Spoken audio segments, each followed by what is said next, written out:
महाराज जी मैं सुबह 10-11 बजे उठकर, वाह बहुत बढ़िया, ताली बजाओ उनके लिए। महाराज जी मैं सुबह 10-11 बजे उठकर नहा धोकर काउंटर लेके नाम जपता हूं, मोबाइल देखते समय भी नाम जपता हूं,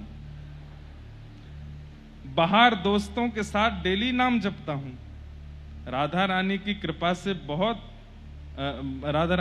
बट महाराज जी मैं एकांत में जाप नहीं हो रहा है। महाराज जी मुझे ठाकुर जी का अनुभव करना, भागवत दर्शन करना, आप मुझे सॉल्यूशन दीजिए। कौन है ये बालक, खड़े हो सकते हैं? नहीं होगा। हुआ क्या? नहीं हुआ क्या? कोई बात नहीं, शर्माओ नहीं। 10-11 बजे उठते हैं। पहले तो आपने यहीं श्री जी इससे प्रसन्न हो गई हैं कि आप 10-11 बजे उठते हो, उसके बाद काउंटर लेते हो। ओहो, काउंटर कहता होगा अहो भाग्य, मुझे धारण किया जा रहा है 12 बजे। लाला देखो हमारी स्थिति तो बहुत ज्यादा विचित्र है। अब 3 बजे तक तो हम रात में स्टूडियो में ही बैठे थे, यहां रिकॉर्डिंग कर रहे थे। इतनी बुरी हालत में हो जाते हैं तो भी कोशिश करते हैं कि जल्दी जल्दी अपना नियम रखें। अभी दत्त धाम में गुरुजी साक्षी हैं, 2.5 घंटे 2 घंटे से ज्यादा मैं सोया नहीं हूं एक भी दिन। रात्रि 1 बजे फ्री होते थे, 2-2-2.5 बजे तक सोने जाते थे, 5 बजे उठ के तो गोदावरी जी में सीधे छलांग मारते। एक बात याद रखिएगा, मैं आपको बता दूं, उल्लासनगर का थोड़ा माहौल, बंबई का माहौल थोड़ा अलग है, लेकिन फिर भी जिस व्यक्ति को ब्रह्म का दर्शन करना है वो ब्रह्म मुहूर्त में उठना शुरू कर दे, उसको ब्रह्म मुहूर्त में उठ करके ब्रह्म दर्शन तो हो जाएगा। और ब्रह्म मुहूर्त में उठ करके क्या करे, स्नान कर ले, जाते ही उठते ही स्नान ध्यान कर ले। और उसके बाद में हम एक बात बोले आजकल के बच्चों के लिए, 5 बजे उठो, 5 बजे उठ करके नहा लो, नहा करके बिल्कुल शुद्ध कपड़े पहन के जाप कर लो, अपना जो भी जाप है नियम सेवा कर लो।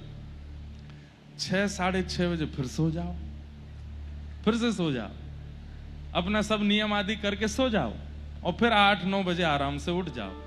आपका धीरे धीरे क्या होगा कि रात्रि जल्दी सोना शुरू हो जाएगा। फिर 9 बजे 10 बजे सोना शुरू कर दोगे, 5 बजे उठने में फिर दिक्कत नहीं होगी।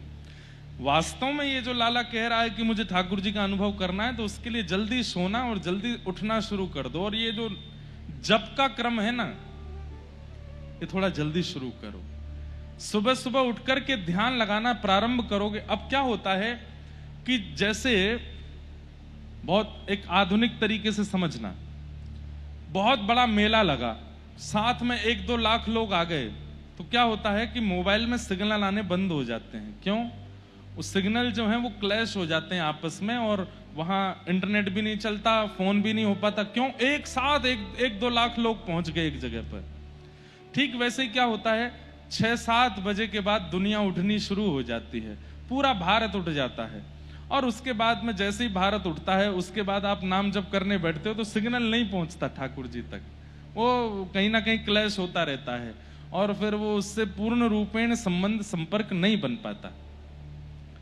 लेकिन जब आप सुबह 5 बजे उठ करके करने लगते हो, उस समय इतने सिग्नल एक्टिव नहीं रहते, सिग्नल एक्टिव नहीं रहते, तो आपका नाम जप हो। अच्छा, 7-8 बजे के बाद दुनिया नाम जप नहीं करती, पर दुनिया भगवान को पुकारती तो है, चाहे वो भाव से पुकारे, कुभाव से पुकारे, इच्छा से पुकारे, अनिच्छा से पुकारे, स्वार्थ से पुकारे, निस्वार्थ से पुकारे, पर दुनिया के लोग उठ करके ठाकुर जी को पुकारते तो हैं। उस समय स्वतंत्र नाम जप करने वालों का नाम पहुंच नहीं पाता। इसलिए थोड़ा जल्दी उठ जाया करो। जल्दी उठ करके, हमारे प्रेमानंद जी महाराज वो दुनिया से कितने बजे मिलते हैं पता है? पहले तो बहुत जल्दी मिलते थे, 3 बजे 2:30 बजे रात में निकलते थे अपने भवन से और अपने आश्रम के लिए, और 2:30 से 3 बजे तक दर्शन देते थे। उसके बाद 4:30 बजे से लोगों से मिलते थे, 7 बजे तो आश्रम बंद, सेवा पूजा करके महाराज जी चले जाते थे एकांत में। क्यों? उस समय क्यों?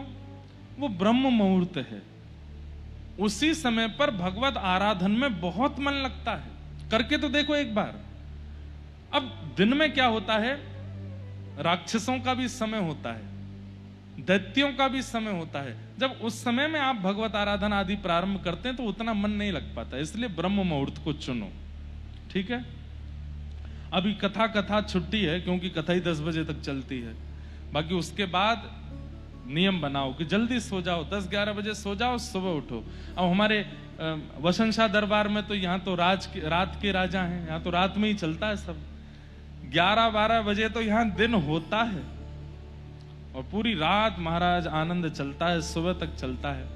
तो आप लोगों के नियम तो हैं, वो तो आपके महाराज जी बताएंगे, उनके अनुसार चलो।